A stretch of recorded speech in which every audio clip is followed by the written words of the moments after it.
Hello friends, myself Dr. Shrikant Patil and I am a consulting gynecologist and obstetrician working in Saidham hospital Nalasopara east.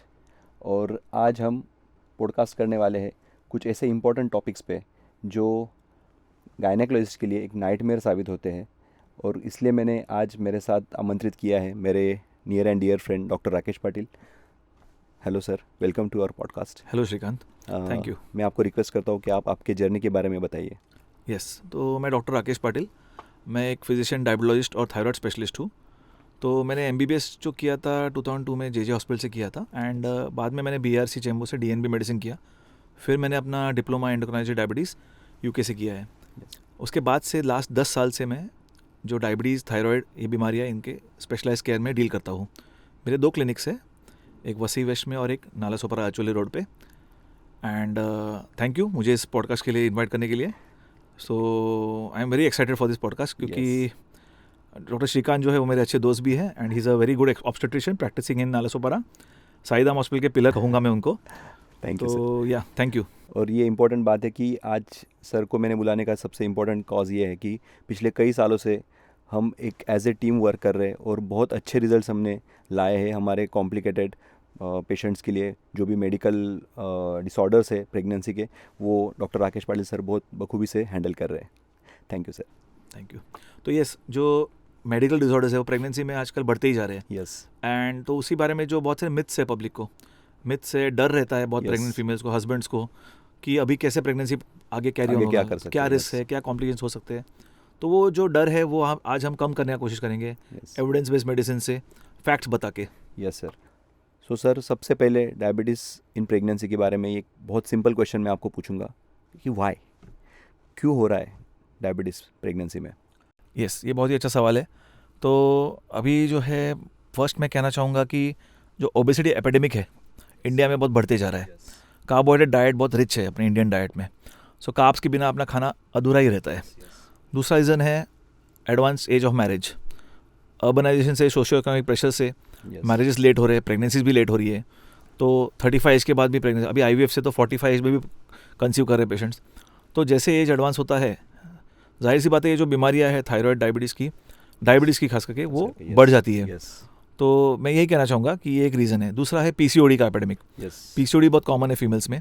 Sedentary lifestyle, जहाँ पे अपने को चल सकते हैं वहाँ पे हम गाड़ी यूज़ करते हैं, जहाँ पे हम स्टेयर्स यूज़ करना चाहते हैं वहाँ पे हम लिफ्ट यूज़ करते हैं। तो ये सब चीज़ें हैं जिससे जो एपिडेमिक है बढ़ते जा रहा है। Yes sir. जैसे कि हमारा कुछ दिन पहले बात भी हुआ था कि ये लेट मैरिजेस है, ये आज का प्रैक्टिकल प्रॉब्लम है। व्हाट यू कैन से कि देखो, अभी अगर मैं कहूँगा कि मैरिजेस लेट करना गलत है, बट वो it will be regressive thinking as per the current norms. लेकिन जो है लेट मैरिजेस बायोलॉजिकली अगर मैं कहूँगा तो अर्ली मैरिजेस वे बेटर जो अर्लियर प्रैक्टिस होते थे। लेकिन अभी सोशल इकोनॉमिक प्रेशर रहता है, दोनों कपल्स को अर्न करना पड़ता है फॉर लिविंग पर्पस। तो उससे क्या होता है, ये लेट मैरिजेस से इफेक्ट हो रहा है। जो कॉम्प्लिकेशन से बढ़ते जा रहे हैं, डायबिटीज़ जो इंसिडेंस से बढ़ते जा रहे हैं। फिर दूसरा एक फैमिली हिस्ट्री है। फैमिली हिस्ट्री डायबिटीज़ की तो हाई चांस है कि जो बच्चे हैं उनको भी डायबिटीज़ हो सकता है। तो वो भी एक रीज़न है डायबिटीज़ एपिडेमिक बढ़ने का। देयर इज़ वन डाटा कि अगर मदर डायबिटिक है तो there is 1 to 3% chance correct कि होगा, और अगर फादर डायबिटिक है तो 6 to 10% चांस है एब्सोल्युटली बेबी को भी हो सकता है। Absolutely yes. सो सर, ये तो आपने कह दिया, तो आपको क्या फील होता है कि आपके प्रैक्टिकल जर्नी में डायबिटीज़ इन प्रेगनेंसी आपको कितना प्रिवेलेंस है, कितना ये हो रहा है। तो देखो, अभी जनरल डेटा अगर हम देखा जाए तो करेंटली इंडिया में आउट ऑफ 5 1 पेशेंट को डायबिटीज़ होना ही है at some point in life. And pregnancy की बात करें तो out of 10 pregnancies 1 patient will have diabetes. Gestational diabetes, या तो डायबिटीज़ पहले से होगा या प्रेगनेंसी के दौरान डायबिटीज़ हो सकता है। तो ये बहुत ही ग्रेव प्रॉब्लम है। Matter of thinking. सो आपको क्या लगता है कि अगर एक अच्छी टीम इसके ऊपर काम करे तो ये इतना बड़ा problem we can solve, means we are solving it since many days together. So it's actually a team work. आज का जो मेडिकल प्रैक्टिस है ओवरऑल सारी फील्ड्स में, it is a team, correct, team game. ये अभी सिंगल्स का game नहीं है, it's a team game. So yes, diabetes in pregnancy ये सीरियस बीमारी है, लेकिन a good obstetrician, a good diabetologist and a good dietitian can help you out. Definitely yes, team work is the key. जो practising involve है, जो practitioners care में, अगर वो एक दूसरे अच्छे से कोऑर्डिनेट करे पेशेंट को सेंसिटिवली काउंसिल करे, बहुत सारे डर है तो डर हटा दे, यस तो एक हाई रिस्क प्रेगनेंसी भी लो रिस्क प्रेगनेंसी में कन्वर्ट हो सकती है। यस। सो सर, आप जो डायबिटीज इन प्रेगनेंसी के पेशेंट्स है वो कैसे कैटेगराइज करोगे, कैसे आप उसको Yes. करोगे? तो देखो 3 टाइप के पेशेंट मैं कहूँगा। यस एक तो जिनको प्रेगनेंसी के पहले से डायबिटीज़ रहता है, यस सेकेंड जो कहूँगा अर्ली डायबिटीज़ रहता है प्रेगनेंसी में, फर्स्ट ट्राइमेस्टर पहले 3 महीने में, और तीसरा कैटेगरी में कहूँगा थर्ड ट्राइमेस्टर में जिनको डायबिटीज़ पता चलता है। तो इसमें जो है जो फर्स्ट ट्राइमेस्टर में डायबिटीज़ है वो सबसे कंसर्न का बात है, यस क्योंकि फर्स्ट 3 मंथ्स में बेबी के ऑर्गन्स डेवलप होते हैं, ऑर्गेनाइजेशंस एंड डायबिटीज़ अगर कंट्रोल नहीं रहा तो पेशेंट में बहुत सारी कंजेनिटल एनोमलीज हो सकती है, एंड उससे फिर जो प्रेगनेंसी के आउटकम्स खराब हो जाते हैं। बहुत बार अपने को प्लान्ड एबॉर्शन भी करना पड़ता है फिर, अगर ये कॉम्प्लिकेशंस आ गए तो, ऑर्गेनोजेनेसिस में प्रॉब्लम्स आ गए तो। प्रॉब्लम आ सकता है। सो जिनको पहले से डायबिटीज़ रहता है प्रेगनेंसी के पहले से, they are more educated about diet, exercise, and insulin भी उनको डर लगता नहीं है। और मैं कहूँगा जो लेट प्रेगनेंसी है, लेट थर्ड ट्राइमेस्टर में तभी जो डायबिटीज़ के पेशेंट रहते हैं बहुत कम रहते हैं, और उनमें शुगर इतना ज़्यादा नहीं रहता है, ओके तो उनको इतना हाई इंसुलिन थेरेपी की ज़रूरत नहीं पड़ती है, ओके मेटफॉर्मिन से ही उनका इलाज हो जाता है। Yes yes so basically to prove someone कि आप डायबिटिक हो, how should we investigate and how should we diagnose depending upon the sugar levels? What are you? तो देखो एक ओरल ग्लूकोज टॉलरेंस टेस्ट है, yes as early as possible करना चाहिए। बाकी वो तो गायनेकोलॉजिस्ट ही जो पहले इन्वेस्टिगेट करते हैं पेशेंट को एंड देन हमारे पास भेजते हैं। तो I think you can tell about better about this oral GTT जो है। I tell about the test. 75 grams glucose देते हैं हम पेशेंट को, एक खाली पेट पहले टेस्ट करते हैं, फिर 75 ग्राम्स ग्लूकोज देते हैं लोड, और ये सोल्यूशन रहता है ओरल सोल्यूशन, एंड फिर आधे घंटे पे, 1 घंटे पे, 1.5 घंटे पे और 2 घंटे पे, ऐसे सीरियल आधे आधे घंटे में हम शुगर चेक करते हैं। तो उसके एक नॉर्मल लेवल्स रहते हैं, अगर वो लेवल्स क्रॉस कर रहे हैं तो जल्दी से डायबिटीज डायग्नोस कर सकते हैं। Yes means my question was that कि कौन से शुगर लेवल पे वी कैन से कि यू आर डायबिटिक? तो डेफिनेटली अगर 200 is it variable in normal your diabetic patient and it is different for our pregnant patients the values of sugar? Actually जो normal diabetic patients है उनमें हम 2 hours के बाद ही sugar करते हैं। नहीं, I was asking about the values, जैसे 110 अगर आया फास्टिंग और पोस्ट प्रेंडियल अगर 200 आया, yes. तो is it same for other patient and pregnancy? That was my point. So देखो अभी जो प्रेग्नेंट पेशेंट्स रहते हैं उनमें लेवल्स जो है बहुत टाइट कंट्रोल लगता है कंट्रोल है। Yes so fasting sugar should be between 90 to 100, okay, जो कि नॉर्मल पेशेंट में 110-120 तक एक्सेप्टेबल है, और जो post lunch sugar it is only 100 to 120, जो कि नॉर्मल पेशेंट्स में 140 तक एक्सेप्टेबल है। तो प्रेगनेंसी में स्ट्रिक्टर कंट्रोल्स की जरूरत है शुगर के। करेक्ट। एंड बाकी गायनेकोलॉजिस्ट जैसे इन्वेस्टिगेट करते हैं उसके हिसाब से हमको डेटा मिलता रहता है, and we accordingly change the doses of the medicines. So again one important investigation HbA1c। तो यस, HbA1c अगर पहले से डायबिटीज़ है तो प्रेगनेंसी के पहले कर लेना चाहिए, कंसीव करने के पहले। अगर HbA1c 6.5 के नीचे है तो ही I think the patient should opt for pregnancy, अगर उन्हें चेक किया रहेगा तो। बट बहुत बार पेशेंट चेक नहीं करते हैं, विच इज़ रॉन्ग। बट अगर बाद में प्रेगनेंसी में पता चलता है HbA1c 7 है, 8 है, तो फिर भी at least fasting post lunch control करने की कोशिश करने की, पेशेंट का जो डर है वो कम करने का कोशिश करने का। कि पेशेंट बहुत बार डर जाते हैं कि HbA1c ज़्यादा है, अभी मेरा क्या होगा। बट हमारा काम है उनको समझाना कि अगर प्रॉपर डाइट किया उन्होंने, मेडिसिन लिया, अगर ज़रूरत पड़ी इंसुलिन लिया, तो HbA1c 1-2 महीने में, भले 3 महीने का एवरेज है वो, बट 1-2 महीने में भी वो 6.5 के अपना जो टारगेट रेंज है उस तक आ सकता है। 6.5 should be the target. Okay. So as a gynec, we try to investigate within first 14 weeks, first trimester. तो उसमें हमारा कोशिश ये रहेगा कि जैसे एज वी डिस्कस्ड, बिकॉज वो जो फेज़ है वो ऑर्गेनोजेनेसिस का फेज़ है, तो उसमें अगर शुगर कंट्रोल नहीं है तो there may be mal formations, correct, और उसके आउटकम्स और थोड़े वर्सन हो सकते हैं। So that's why we try to check the HbA1c and fasting PP GTD within first 14 weeks, and we try to keep the HbA1c below 6. Correct. Is it? Yes. Absolutely right. Yes. तो organisations में problem नहीं होना चाहिए। Yes. इसलिए HbA1c target lower रखने का, 6 के नीचे रखा तो भी चलेगा, एंड हाइपोग्लाइसेमिया नहीं होना चाहिए पेशेंट को, that we will take care of it. Yes yes. And जैसे एक बात मैं उसमें कहना चाहूँगा, ऐड करना चाहूँगा कि जैसे आप लोग शादी करने के पहले नाड़ी दोष, पत्रिका, ये सब, कुंडली, ये सब मिलाते हो, वैसे मुझे ऐसा लगता है कि now we should start investigating few point, जैसे ब्लड ग्रुप वगैरह, ये जो है उसमें शुगर, थायराइड, ये 2 चीज़ें भी हमने ऐड करनी चाहिए अभी। व्हाट यू से? Before conception and all that. अभी तुम कहोगे तो ये बिफोर मैरिज भी होना चाहिए. Yes, that is my point. तो कैसे है, लेकिन see marriage is a very sensitive topic in India. अगर हम टेस्ट करते बैठे, कुंडली भी बहुत मैच नहीं होती है, ब्लड टेस्ट मैच करना तो दूर की बात है.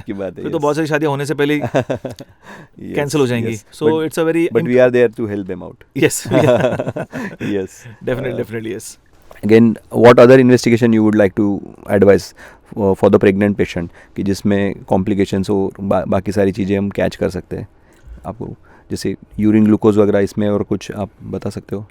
नहीं, अभी देखो, अभी मेन तो थायराइड, जिसके बारे में बाद में डील करेंगे हम. यस. तो थायराइड बहुत ज़रूरी है first 4 trimester. Blood pressure, every visit में ब्लड प्रेशर चेक करना चाहिए. ब्लड प्रेशर नॉर्मल रेंज में होना चाहिए. सिस्टोलिक डायस्टोलिक, सिस्टोलिक 120 के नीचे, डायस्टोलिक 80 के नीचे. और सोनोग्राफी जो आप करते ही हो, एनोमली स्कैन एंड वो सब स्कैन जो करते हो.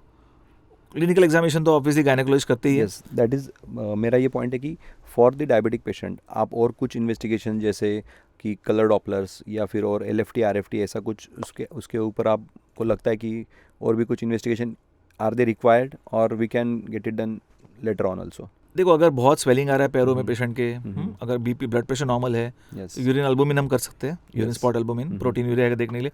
और खासकर ये पेशेंट को डायबिटीज पहले से, अगर प्रेगनेंसी के पहले से है तो कॉम्प्लिकेशन हो सकता है प्रोटीन यूरिया का.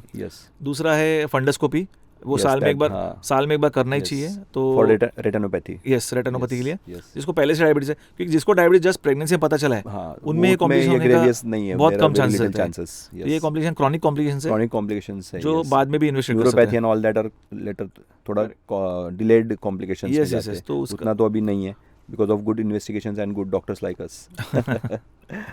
सो बेसिकली जो कॉम्प्लिकेशंस हम देखते हैं कि क्यों हम आज ये टॉपिक हमने आज उठाया है कि कॉम्प्लिकेशंस क्या, आपको क्या मेडिकल कॉम्प्लिकेशंस आपको क्या मिले, आप प्लीज़ उसके बारे में बताइए. फिर मैं मेरे ऑब्स्टेट्रिक के हिसाब से आपको डिस्कस करूँगा. तो डायबिटीज़ बेसिकली प्रेगनेंसी में अगर डिटेक्ट होता है या पहले से भी है, तो first 4 months, first 3 months trimester जो है, उसमें बेबी के ऑर्गन्स बनते हैं, ऑर्गेनोजेनेसिस में. तो हार्ट के डेवलपमेंट में प्रॉब्लम हो सकता है, स्पाइन के डेवलपमेंट में प्रॉब्लम हो सकता है. तो ट्रांसपोजिशन ऑफ ग्रेट वेसल्स एक एनोमली है, वो हो सकती है. फेलोस्टेट्रोलॉजी हो सकती है. देन माइक्रोसेफेली हो सकती है. एंड ये सब कॉम्प्लिकेशन फर्स्ट ट्राइमेस्टर में हो सकते हैं, देखे गए. तो डायबिटीज़ कंट्रोल करना बहुत ज़रूरी है, बिकॉज उससे पूरा आउटकम डिटरमाइन होता है, फिटनेस का आउटकम डिटरमाइन होता है. मिडिल ट्राइमेस्टर की बात करें अगर हम, तो ज़्यादा कॉम्प्लिकेशन मैकेनिकल रहते हैं, मदर को रहते हैं. पॉलीहाइड्रोमनियोस, पानी बढ़ सकता है, अमनाइटिक फ्लूइड, एंड बेबी का हेड का ग्रोथ बढ़ सकता है, माइक्रोसेफेली. तो नॉर्मल डिलीवरी में प्रॉब्लम हो सकता है, एंड सीजर में कन्वर्ट में ज़्यादा चांस हो सकते हैं.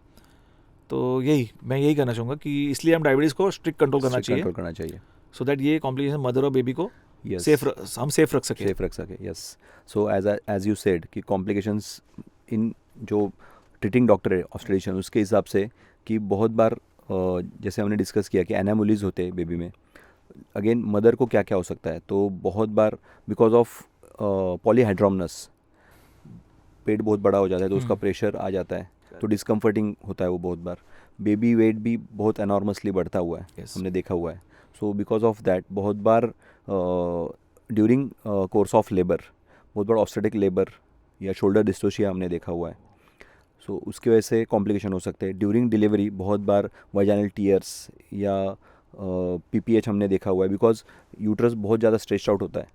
सो बिकॉज ऑफ दैट हमने PPH वगैरह होते हुए देखा हुआ है. इसलिए जो again that we will discuss in the treatment part also, कि जो डिलीवरी है वो हमें प्लान करना है. We are not going to wait till postdatism. Correct. In GDM patient, especially if they are on insulin, we are not going to wait for that. Absolutely, yes.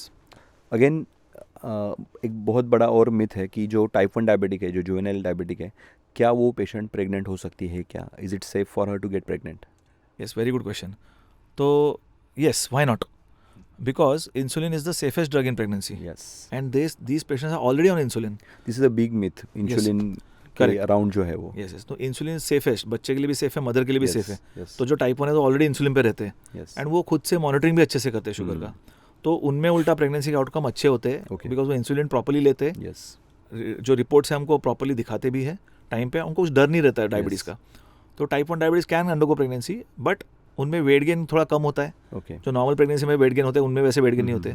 Because they are type 1 diabetes, उनमें yes, fat loss रहता है, fat loss और muscle yes, तो उनमें nutrition, iron की कमी, वो folic acid, वो सब प्रॉपर सप्लीमेंटेशन होना चाहिए, हीमोग्लोबिन कम नहीं होना चाहिए, थायराइड नहीं होना चाहिए उनको, तो दूसरी बीमारी है वो नहीं होनी चाहिए उनको, वो अच्छे ट्रीट करनी चाहिए, हाइपरटेंशन वगैरह ये एडेड, यस, हाइपरटेंशन नहीं होना चाहिए, तो ये एडेड बीमारी नहीं होनी चाहिए, करेक्ट, सो बिल्कुल type 1 patients can undergo conceive go for pregnancy, yes, so type 1 patients can conceive, there is no other way around it, yes. So अभी आपने जैसे इंसुलिन के बारे में बात किया, सो मेरा भी नेक्स्ट क्वेश्चन वही होने वाला था कि what are the choice of drugs in GDM? तो insulin is the safest, okay, as per all the guidelines, because it is your own natural hormone, body में ही वो बनता है, तो आप बाहर से भी देखोगे तो it is just natural product, natural protein occurring in your body, hormone.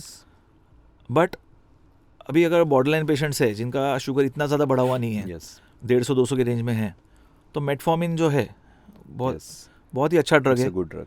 बहुत सारे बीच में रिपोर्ट्स थे कि वो हार्मफुल है, बट नहीं, अभी जो नाइस गाइडलाइंस है, फिर स्कॉटिश गाइडलाइंस है, उन्होंने भी बोला है कि मेटफॉर्मिन बहुत सेफ है, एंड अगर लाइफस्टाइल से अगर आपका शुगर कंट्रोल नहीं हो रहा है, डाइट और लाइफस्टाइल से, तो metformin is the first drug to be used.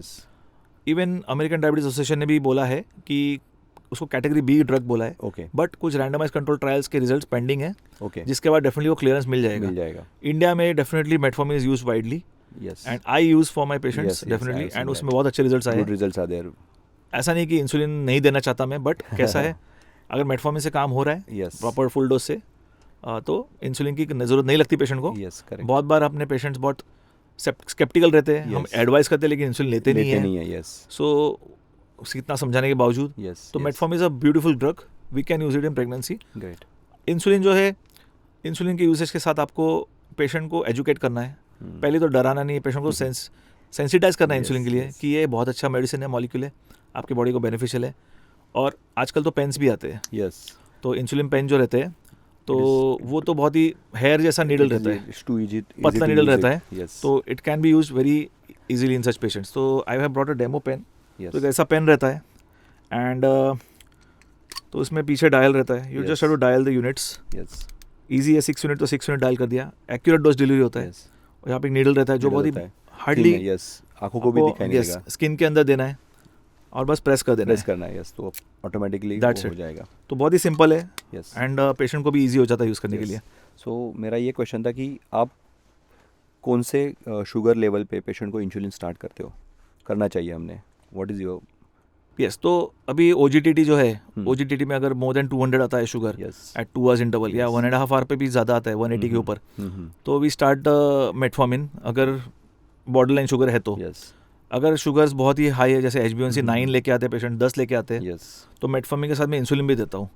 So metformin alone is not sufficient, definitely I make it a point to give diet chart to all my patients. Correct, yes, I have seen that, thanks to you.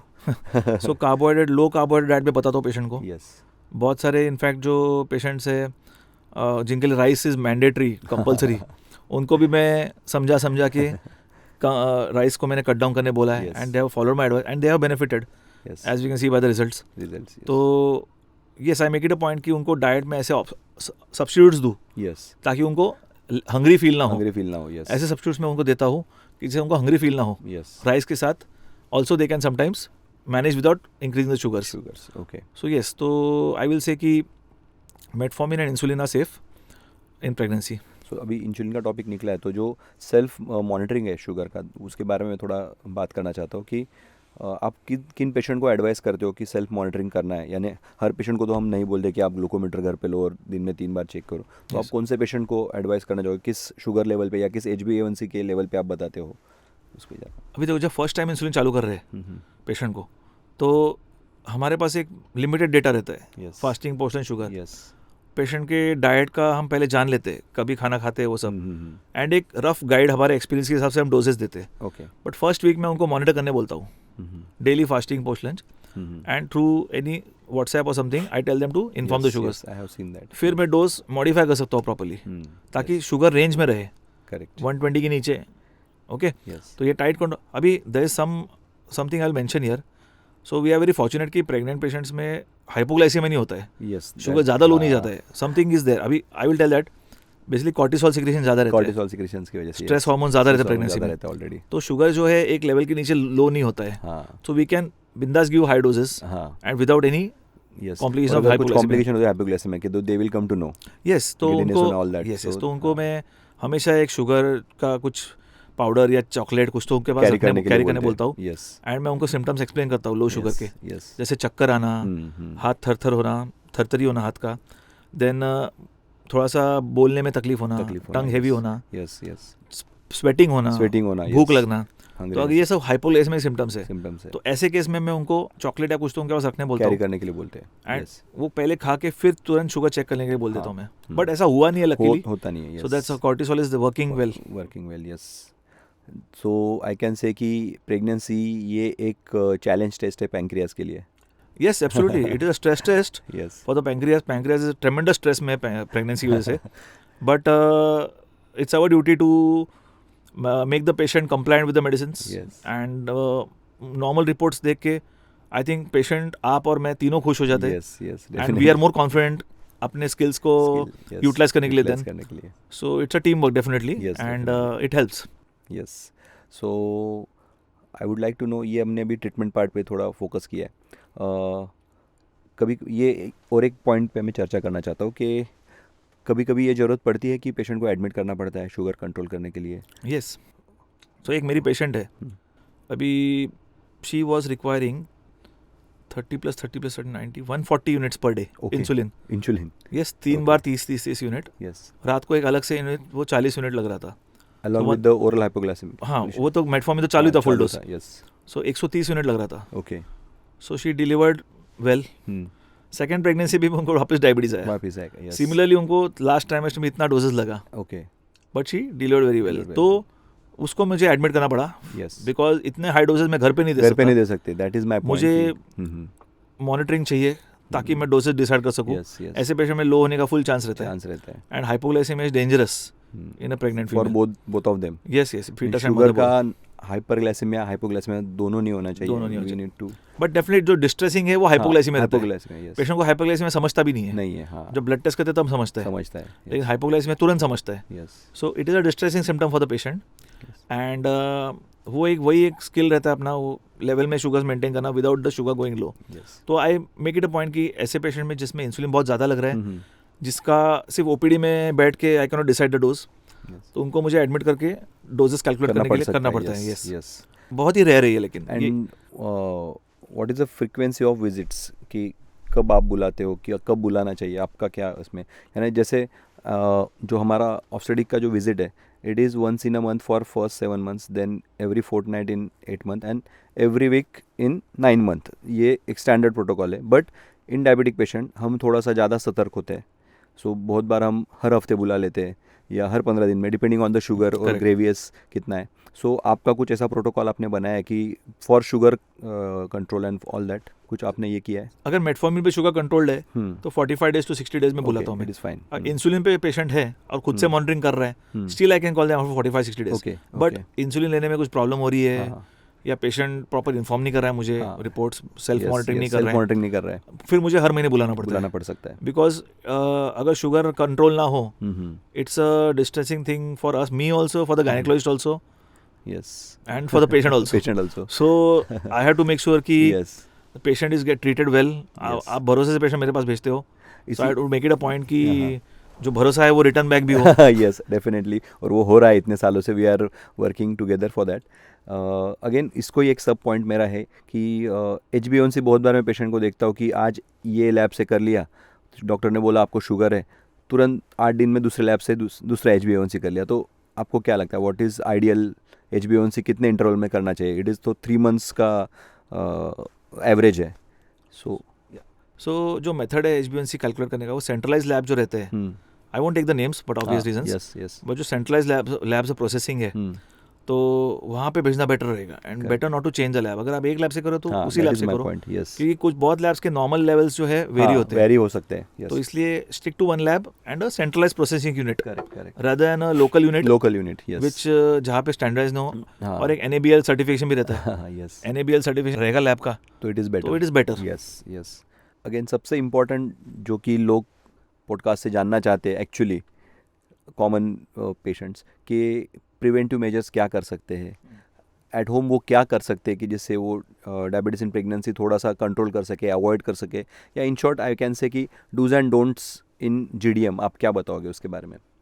देखो, अगर conception के पहले की बात करेंगे तो ideally patient overweight है, obese है, तो वेट लॉस करना चाहिए, यस, ताकि उनको इंसुलिन रेजिस्टेंस कम हो जाए बॉडी हाँ, में। That was my point. Yes, और पीसीओडी अगर है हाँ, तो प्रॉपर्ली वेट लॉस पे वर्क करे, यस, और वो गायनेकोलॉजिस्ट से कंसल्ट कर ले, एंड HbA1c भी चेक कर ले तो बेटर रहेगा। यस, एंड 5.7 के नीचे नॉर्मल में अगर है then they can go for pregnancy pregnancy, once the weight is optimal. But India family pressure रहता है, लेट मैरिज लेट होते मैरिज हैं, ऑलरेडी हो रहे हैं। तो already they can't delay much. तो ठीक है, जो प्रैक्टिकल बात है, अभी अगर प्रेगनेंसी हो गया है, कंसीव, और उसमें डायबिटीज़ आ गया है, तो प्रिवेंट करने के लिए मैं डाइट चार्ट तो देता ही हूँ। यस, लो कार्बोहाइड्रेट डाइट, यस, वो आपको लो कार्बोहाइड्रेट डाइट फॉलो करना है। भले आपको घर में प्रेशर रहता है, वो ड्राई फ्रूट के लड्डू रहते हैं, हाँ, दूध के Yes. प्रोडक्ट्स रहते हैं, बहुत बार वो इंसिस्टेंस रहता है मदर इन लॉज का कि यस, यस, यस, ये खाओ वो खाओ, लेकिन अल्टीमेटली वो चीज़ें हार्मफुल भी हो सकती है बच्चे को। यस, उसमें शुगर रहता है, कार्बोहाइड्रेट रहता है, तो रिफाइंड शुगर्स रहते हैं। Mainly that the refined sugar. Yes, तो वो प्रिवेंट करना चाहिए। यस, बिंज ईटिंग बंद करना चाहिए, बिंज ईटिंग। यस, बट और दूसरा, एक्सरसाइज तो अभी मैं कहूँगा कि प्रेगनेंसी में तो मैं I don't advice, because I tell the please follow the gynaecologist advice. Yes, जो गायनेकोलॉजिस्ट बोलेंगे उतना ही एडवाइस, हाँ। बिकॉज अगर प्रेशियस प्रेगनेंसी है, बैड ऑब्स्टेट्रिक हिस्ट्री है, we can't tell the patient to walk for Walk half for hour an a day, hour. Okay. तो Yes. उसमें मिसकैरेज के चांसेस बढ़ जाते हैं। यस, तो exercise yoga, I think light exercise yoga जो है they can still do, yes, but with the recommendation of a gynaecologist only. Yes, बहुत सारे एक्सरसाइजेस यूट्यूब पे रहते हैं, सोशल मीडिया पे यस, बहुत सारे सो कॉल्ड इन्फ्लुएंसर्स रहते यस, हैं, yes, yes, but they should listen to a certified gynaecologist only, yes, कि क्या एक्सरसाइज करना चाहिए, कितने लेवल में एक्सरसाइज ज़रूरी है, rather than just going for some fat things. Yes. So in short एक हम डूज एंड डोंट्स कर लेते हैं कि फूड में क्या खा सकते हैं, क्या नहीं खा सकते। यस, तो जो सिंपल कार्बोहाइड्रेट्स अवॉइड करने, हम्म, जैसे कि राइस, मिल्क, हम्म, राइस मिल्क जो है, फिर जो बेकरी प्रोडक्ट्स आ गए, ब्रेड, पाव, यस, हाँ, चीज़ बटर भी है, not cheese butter is not good. And जो कॉम्प्लेक्स कार्बोहाइड्रेट्स है वो इंक्लूड करें, जैसे जवार, बाजरा, यस, ओके, सैलड्स, हम्म, कुकुम्बर, कैरेट, जो Yes. रॉ वेजिटेबल्स है उनमें अच्छा फाइबर रहता फाइबर रहता है, यस, हाई है। अभी फाइबर, जैसे पालक बोलेंगे, यस, मेथी बोलेंगे, Yes. उसमें फाइबर रहता है। रॉ वेजिटेबल्स अभी पहले हमारे एंसेस्टर्स खाते थे, लेकिन अभी के ज़माने में बहुत मुश्किल हो गया रॉ वेजिटेबल्स खाना, yes. But that those are good fibre content. इस पे एक मैं ये करना चाहता हूँ कि आयुर्वेदा में मासानुमासिक करके एक ये है, दिया हुआ है ऑलरेडी ग्रंथों में, कि उसमें उन्होंने मासानुमासिक के अनुसार आहार कैसा लेना चाहिए हर मंथ, वो भी बहुत अच्छी तरीके से बताया गया है। यस, और आजकल तो मासानुमासिक करके उसमें टैबलेट्स भी, जैसे हम प्रेगनेंसी में एलोपैथी में भी दे रहे हैं, आयरन, कैल्शियम और वो सब सप्लीमेंट्स देते हैं, वैसे मासानुमासिक एक बहुत अच्छी कंसेप्ट है। ओके, तो मैं चाहूँगा कि सारे जो not only diabetic mothers but overall जो भी मदर्स है या मदर टू बी है, उन्होंने मासानुमासिक अपने नज़दीकी गायनेकोलॉजिस्ट, आयुर्वेदिक गायनेकोलॉजिस्ट, उनसे मिलना चाहिए और उनसे वो कंसल्ट करना चाहिए, तो they will give good results. I have seen that. Yes, मैंने डाइट से बहुत अच्छे रिजल्ट्स देखे हैं, यस, एंड अनफॉर्चुनेटली जो डाइट है वो बहुत ही पुअरली अंडरस्टूड है। हाँ, एंड अगर हम इस पे प्रॉपर फोकस ट्रेनिंग देंगे पेशेंट्स को, एविडेंस बेस्ड भी रहेगा एंड रिजल्ट्स भी रहेंगे उसके, तो अगर हम सर्टिफाइड डॉक्टर से अगर ये लेंगे तो definitely will help. Yes. And कौन से ऐसे फ्रूट्स है कि जो आपने अवॉइड करना चाहिए? तो जो जूसी फ्रूट्स है, सुक्रोज रहता है फ्रूट्स में, यस, तो banana, pineapple, watermelon, grapes, chikoo, grapes, okay, high sugar, very high sugar in that. What they can eat is like apple or guava, avocado, if it is easily available. Peru, Even you can eat this kiwi or pomegranate twice a week, not daily. Yes, yes. Again मैं उस पर एक myth bust करना चाहता हूँ कि आपने जैसे बोला कि पाइनएप्पल, सो बहुत बार ये सोचा जाता है कि पाइनएप्पल या पपया इससे अबॉर्शन होता है, तो वो नहीं होता है। It's a big myth. Ayurveda में भी कहीं पे ऐसा कोई रेफरेंस नहीं है, क्योंकि कुछ लोग बोलते हैं कि आयुर्वेदा में बोला है पपीता मत खाओ, पाइनएप्पल मत खाओ। नहीं, ऐसा कुछ भी नहीं है, कहीं पे भी ऐसा लिखा हुआ नहीं है। So yes, definitely you can eat all the fruits unless and until you are GDM। सिर्फ उसमें ही हम बात करें कि पाइनएप्पल नहीं खाना है, करेक्ट अदरवाइज आप खा सकते हो. If you are not Yeah. GDM you can have every fruit. Yeah that is right. Right. So papaya I advise like 2-3 slices twice a week, यस. not daily. Again it will increase the sugar. Daily खाए तो sugar बढ़ जाएंगे. Yeah, very good point. Yeah. Okay sir, so as a obstetrician I would like to add some points, important point कि how to plan delivery of the GDM patient, diabetic patient. So if the patient is on oral hypoglycemic, जैसे metformin पे है, sugar well control है और उसका कोई other history नहीं है, जैसे BOH वगैरह नहीं है, एज उसका हाई एज नहीं है और प्रीवियस हिस्ट्री में उसका कोई प्रॉब्लम नहीं है या CPD वगैरह नहीं है, so we can go for normal delivery also. But हमें फुल टर्म या पोस्ट डेटिज्म तक रुकना नहीं है. Right. अगर वो इंसुलिन पे है नहीं है उससे कोई फ़र्क नहीं पड़ता है. If she is GDM we have to plan her pregnancy. Ideally after 37 weeks we can plan, after 36 weeks also we can plan, we can induce her if the condition permit us, and if the patient is on insulin तो फिर हमें plan section करना is a better decision. सो सबसे important myth अभी ये है जो हमें पूछा जाता है, आपको भी पूछा जाता होगा कि क्या मेरी ये डायबिटीज़ प्रेगनेंसी की डिलीवरी के बाद भी रहेगी क्या. तो what is your opinion on that. तो जिसको डायबिटीज प्रेगनेंसी के पहले से है उसको तो रहेगी, यस. जो उसके बेसलाइन लेवल पे आ जाएगी. यस. यस. बट जिसको प्रेगनेंसी में डायबिटीज पता चला है, डिलीवरी के तुरंत बाद डायबिटीज चला जाता है, Normal हो जो जाता है, yes. फिजियोलॉजिकल चेंजेस रहते हैं प्रेगनेंसी की वजह से, यस. वो सब चले जाते हैं. Yes.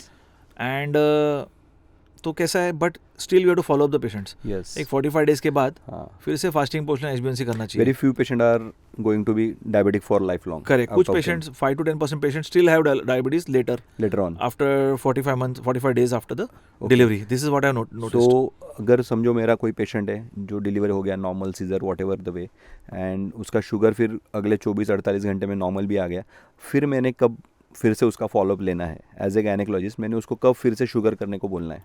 What is your recommendation. 45 days. 6 weeks, yes. 6 weeks में आपको फास्टिंग पोस्टल्स कर देना चाहिए. और 3 months नॉर्मल है तो no need to refer back, आप उसको फॉलो फॉलो कर सकते करके. हैं. अगर आपको लगा कि शुगर बढ़ गया है तो you can okay. Definitely follow up. वैसे तो सर डायबिटीज़ के बारे में जितना पढ़ा जाए जितना बोला जाए उतना कम है, बट इन शॉर्ट मैं आपको बोलूँगा कि एक concluding note on this topic please give us.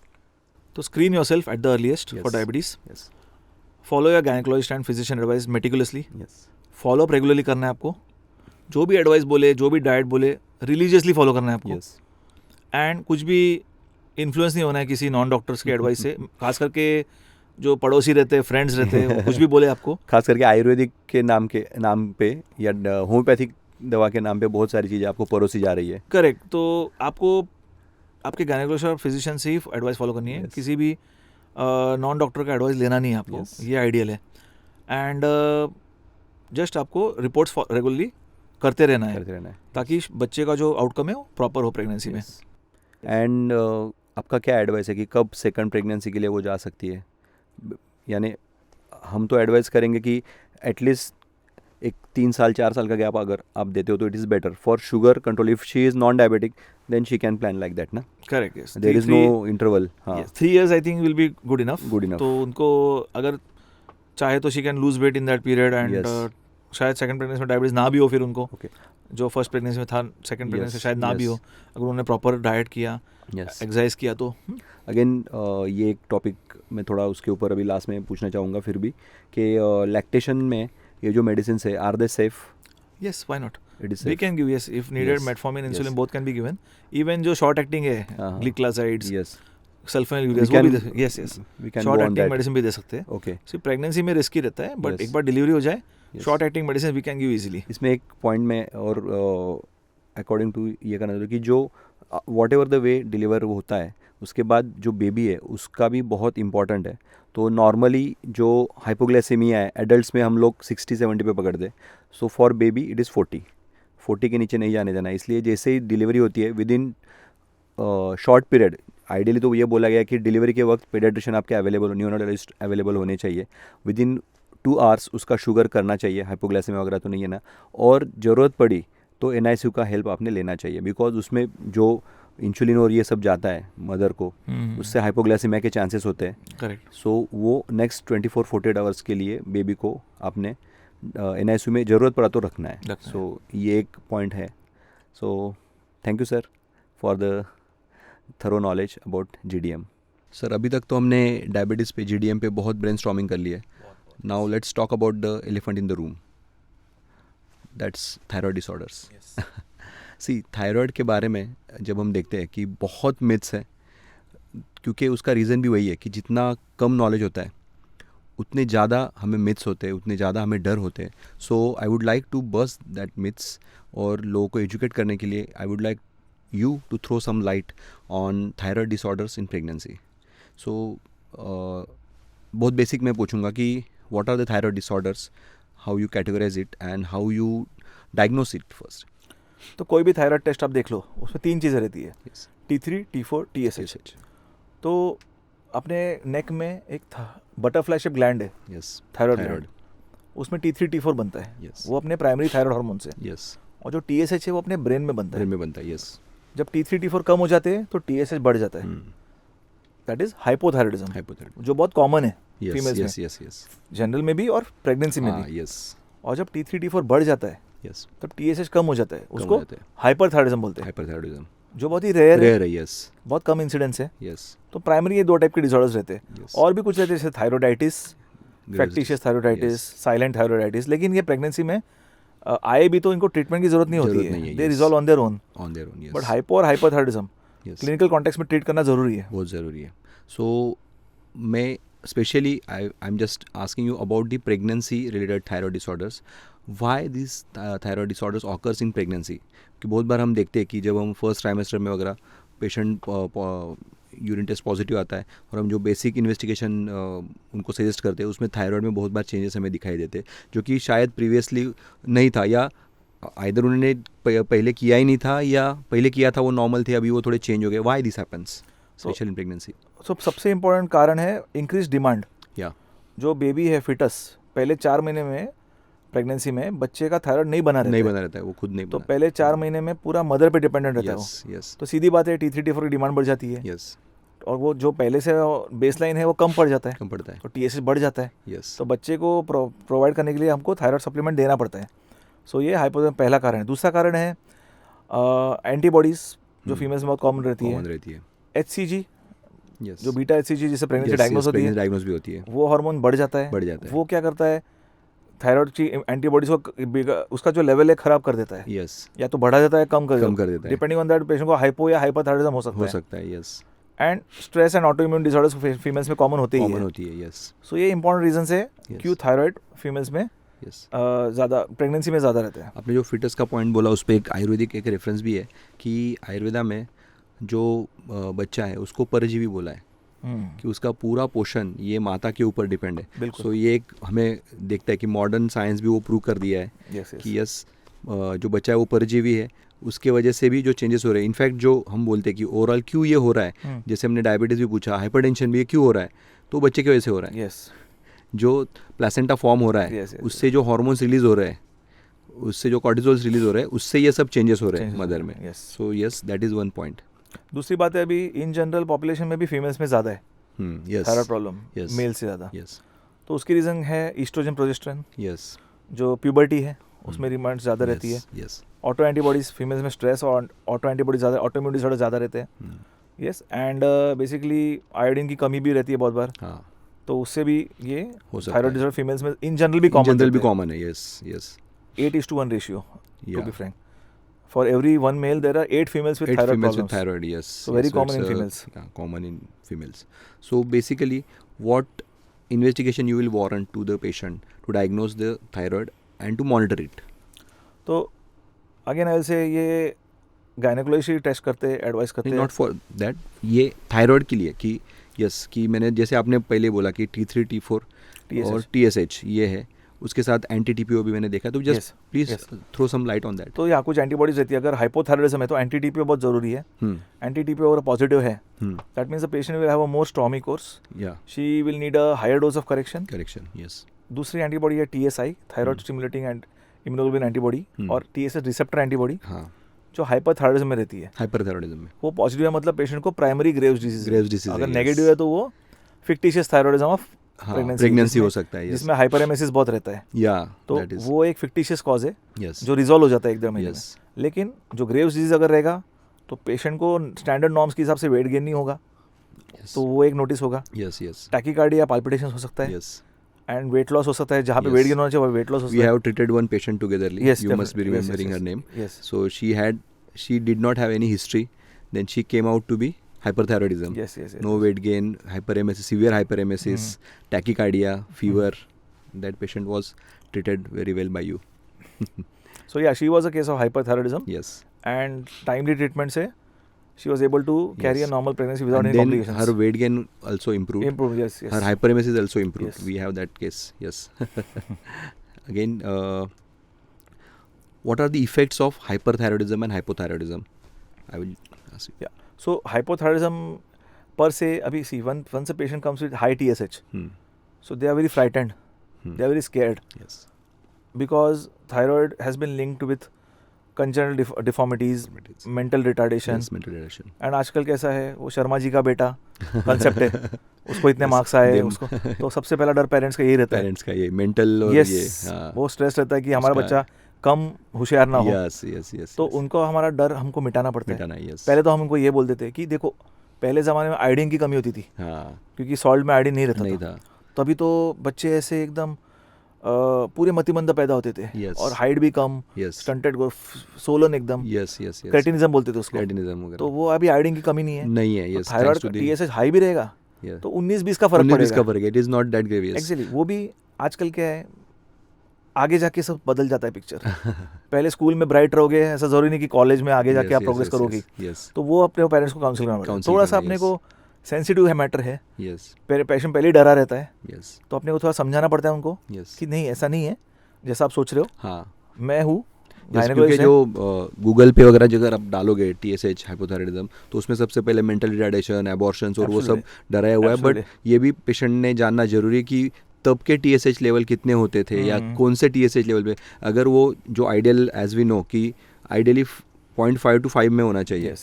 If it is 100, 200 then yes उसमें Correct. थोड़ा टेंशन लेना है. But if it is 5.5, Yes. 7, 8 पर से तो उसमें जो मेंटल रिटार्डेशन वगैरह उतना चांस नहीं उतना है. chance नहीं यस. और मदर्स में मैं बोलूँगा अभी थायराइड क्या सब स्लो कर देता है, हाइपोथायराइडिज्म हाँ. सब यस. स्लो. तो प्रोलॉन्ग लेबर हो सकता है फाइनल स्टेजेस में प्रेगनेंसी में. प्रोलॉन्ग लेबर हो सकता है, स्टंटेड ग्रोथ हो सकता है, वो सब इश्यूज हो सकते हैं Yes. मदर के लिए. हाइपर में मैं बोलूँगा हाइपरथायराइडिज्म में ज़्यादा डरना नहीं है क्योंकि वो अपने आप भी इंप्रूव होता है प्रेगनेंसी में. Yes yes yes as we Because- have said कि बिकॉज बेबी को तो वैसे भी थायराइड हार्मोन ज़्यादा ही चाहिए. हाँ. तो अगर हाइपो और हाइपर में से अगर पेशेंट को चाहिए रहा कौन सा बीमारी चाहिए तो हाइपरथायराइडिज्म ले लो. ओके, ऐसा ऑप्शन तो मिलता नहीं है. यस. लेकिन मैं बोलूँगा hyperthyroidism is a better Better, better yes. Because वो खुद से भी इंप्रूव होता है. Yes. बेबी को ज़्यादा हार्मोन चाहिए रहते हैं. Yes. और हाइपरथायराइडिज्म ट्रीट का तो ये ध्यान देना है कि ओवर करेक्ट नहीं करना है. और करेक्ट नहीं करना है. TSH just border line normal लाना है आपको. यस. हाँ. TSH नॉर्मल लाया मतलब बेबी हाइपोथायराइडिज्म को इफेक्ट एक्सपोज हो चुका एक्सपोज है. हो चुका है. यस. तो अपने को सिर्फ जस्ट नॉर्मल लाना है. सो मींस जैसे यूथायरिज्म आ जाता है you can reduce the doses. Euthyroid नहीं भी आया, जस्ट बॉर्डर लाइन भी आ बॉर्डर गया, पे भी आ गया. 0.4 कट ऑफ है, 0.46 भी आ गया. यस. आई थिंक स्टॉप और डोज बढ़ाओ मत, यस. उतना ही डोज पे मैनेज करो यस. क्योंकि वो अपने आप भी इंप्रूव होता है. Yes. That is more important hyperthyroidism. Yes. So but most commonly we see hypothyroidism Yes. जिसमें TSH ज़्यादा है, T3 T4 free T3 T4 कम है. यस. तो Correct. आप इन्वेस्टिगेट करते हो तो आपको ज़्यादा इंसिडेंस पता रहेगा. यस. यस. कितना इंसिडेंस है आपके हिसाब से हाइपोथायराइडिज्म का प्रेगनेंसी में? So almost 4 to 13% patient in ANC are hypothyroidism. It's a very big number Yeah, it's a quite big number. Considering our I think population. it is हाँ ये तो समझो स्टैटिस्टिकल डाटा है. बट रूटीनली जब हम OPD में देखते हैं तो yes almost 20-30 patient I think hypothyroidism के हमें मिलते हैं. बिकॉज अब इन्वेस्टिगेशन भी अच्छी तरीके से होने लग गए. Correct, that is one reason. Otherwise कुछ सालों पहले थायराइड टेस्टिंग उतना नहीं होता था, उतना नहीं उसके ऊपर तवज्जो दिया जाता था. Now it is we are investigating, that's why we are finding the cases and we are treating it and having a good results. Let's talk about the investigations to be advised for the patients.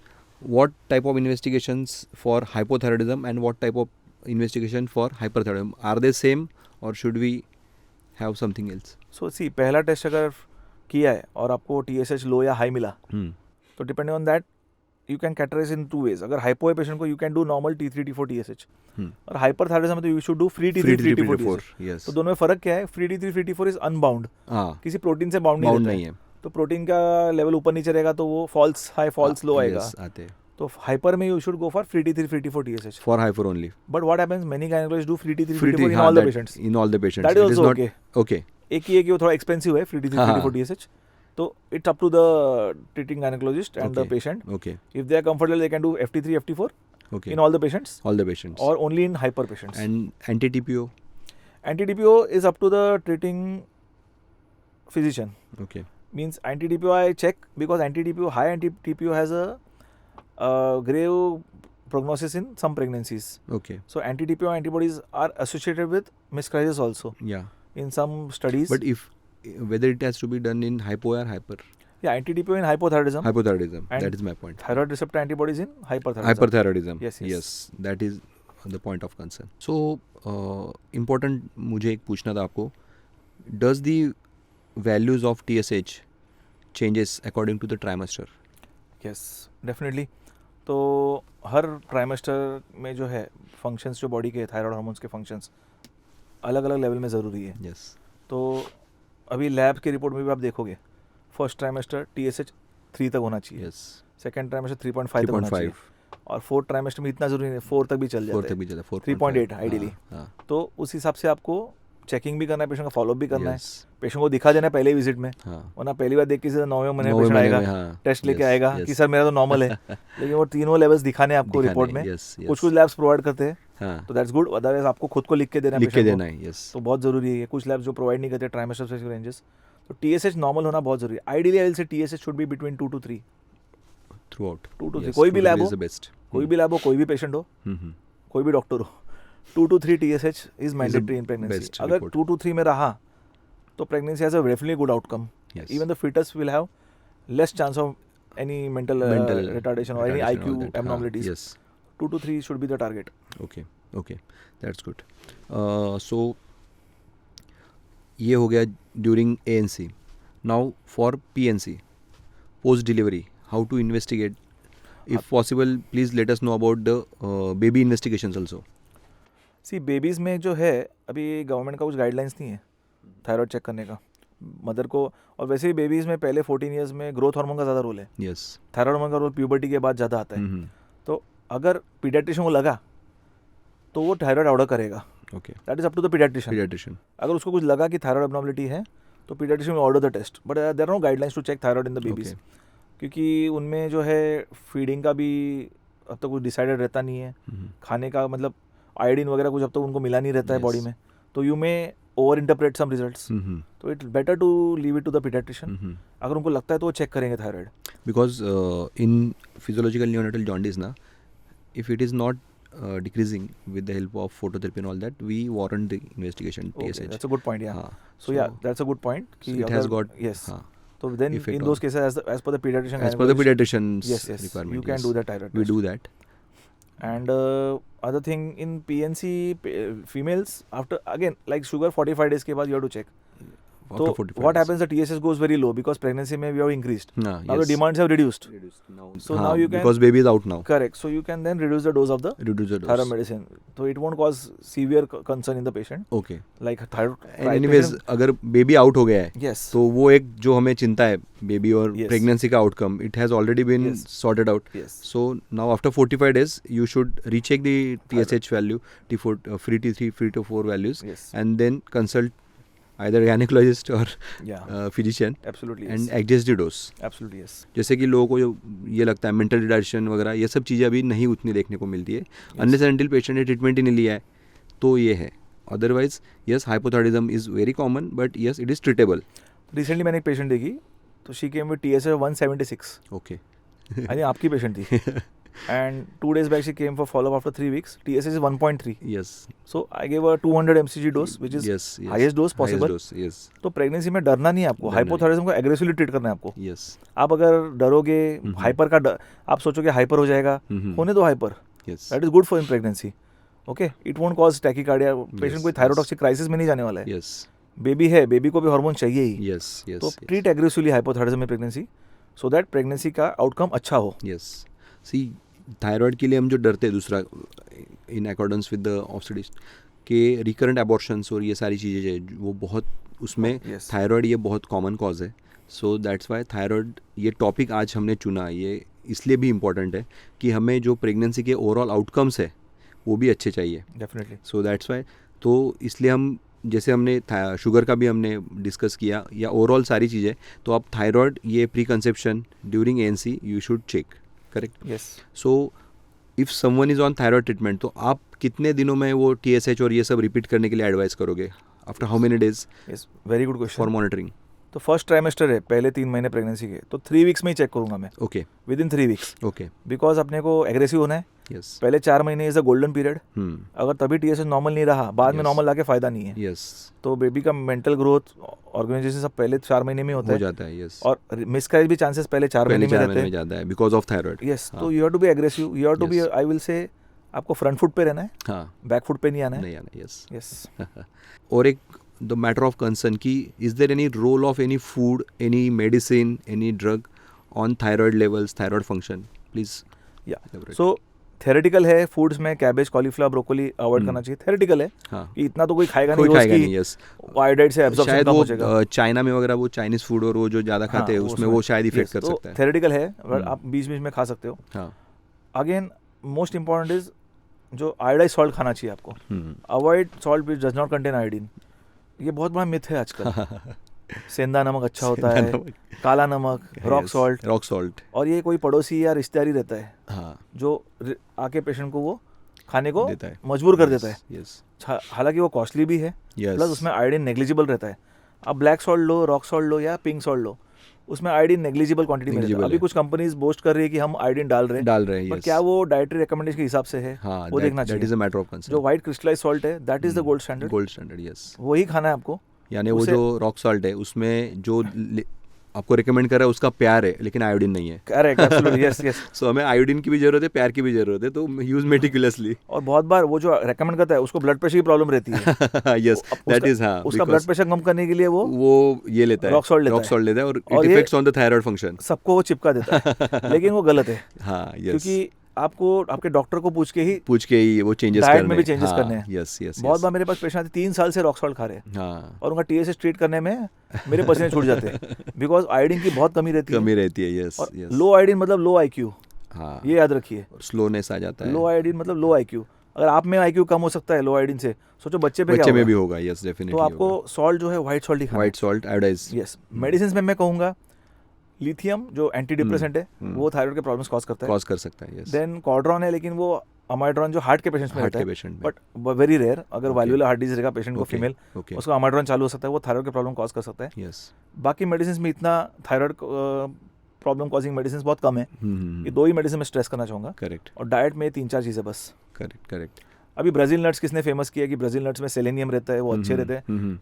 But I will say कि वो भी theoretically है. अच्छा. कोई इतना Brazil nuts खाएगा नहीं खाई कि नहीं खा सकता. Yes. Selenium that is not a practical thing. Exactly. हाँ. तो वो जस्ट फैट डाइट से, फैट डाइट से. आई विल से कि just follow what a doctor says. Yes.